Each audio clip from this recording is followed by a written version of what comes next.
بسم اللہ الرحمن الرحیم۔ السلام علیکم ناظرین، آپ دیکھ رہے ہیں وائس پاکستان، میں ہوں سبحان کھوسا۔ ناظرین، سپریم کورٹ نے 2 صوبائی اسمبلیوں میں الیکشن نہ کرانے پر از خود نوٹس لیا ہے۔ پہلے مریم نواز میدان میں آئیں، عدلیہ پہ تنقید کی، اور اس کے بعد اب بلاول بھٹو زرداری بھی میدان میں آئے ہیں اور انہوں نے سخت تنقید کی ہے اور یہ کہا ہے کہ اب مقدس گائے کا جو سلسلہ ہے وہ بند ہونا چاہیے۔ اس سارے موضوع پہ آج کے اس ویلاگ میں گفتگو ہوگی۔ جیسے میں نے کہا کہ 2 صوبائی اسمبلیاں تحلیل ہو چکی ہیں، 90 دن کے اندر آئین کے مطابق الیکشن کروانے کی پابند ہے الیکشن کمیشن، لیکن الیکشن کمیشن کی جانب سے الیکشن نہیں کروائی جا رہی۔ اس وجہ سے سپریم کورٹ نے سارے معاملے پہ از خود نوٹس لیا ہے۔ آج اس کیس کی سماعت ہو رہی ہے،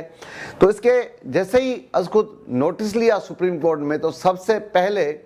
مریم نواز میدان میں آئیں، انہوں نے سخت تنقید کا نشانہ بنایا عدلیہ کو، اور اس کے بعد اب بلاول بھٹو زرداری میدان میں آئے ہیں اور انہوں نے بھی سخت تنقید کا نشانہ بنایا۔ انہوں نے یہ بھی کہا کہ ترامیم کی جائے نیب کے قانون میں کہ ججز کو بھی اس نیب کے کیسز میں شامل تفتیش کیا جا سکے، اور انہوں نے یہ کہا کہ اب جو مقدس گائے کا جو سلسلہ ہے وہ بند ہونا چاہیے۔ اب سوال یہ ہے کہ آخر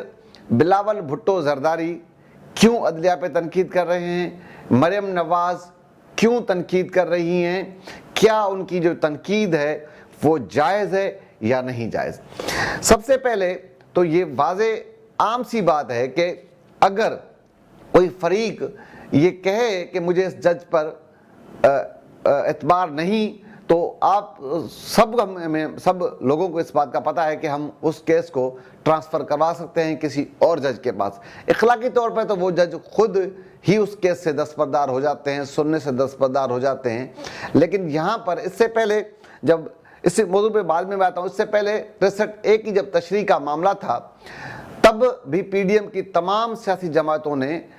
سپریم کورٹ کے چیف جسٹس عمر عطیہ بندیال سے یہ مطالبہ کیا تھا کہ فل کورٹ بنائی جائے، لیکن تب بھی چیف جسٹس عمر عطیہ بندیال صاحب نے فل کورٹ نہیں بنائی، اور جب وہ فیصلہ تشریح کا فیصلہ آیا تو اس پہ اکثریت جو تھی قانون دانوں کی، ان سب نے تنقید کی اور اس فیصلے کو ایک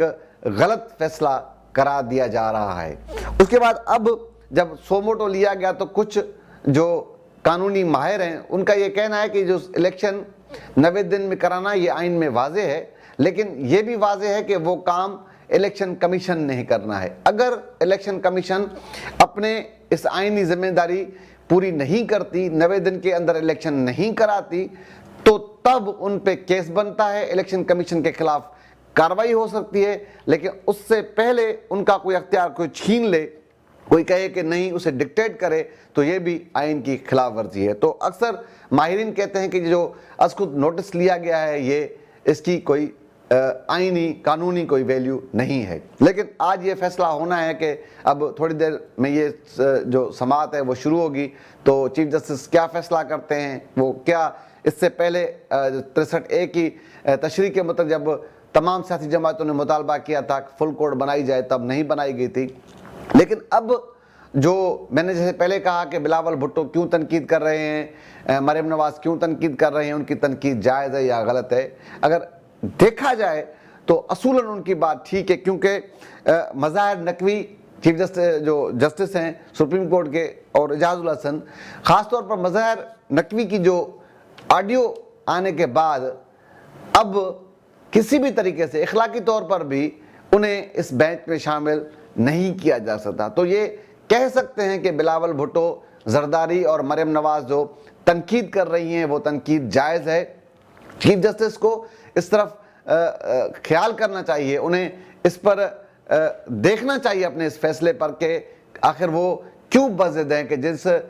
جج پر باضابطہ طور پر وہ الزام صحیح ہے یا الزام غلط ہے وہ بعد میں طے ہونا ہے، لیکن اب جب بینچ بنائی جا رہی ہے تو اس بینچ میں 2 ججز کو شامل نہیں کیا جائے۔ اگر بضد طور پر چیف جسٹس بضد رہیں گے تو میرے خیال میں 63A کی تشریح کے مطابق جب جو بینچ بنی تھی اس پر، اس فیصلے پر جس طرح تنقید ہو رہی ہے، جس طرح اس فیصلے کو سیاسی جماعتیں قبول نہیں کر رہی، تو اسی طرح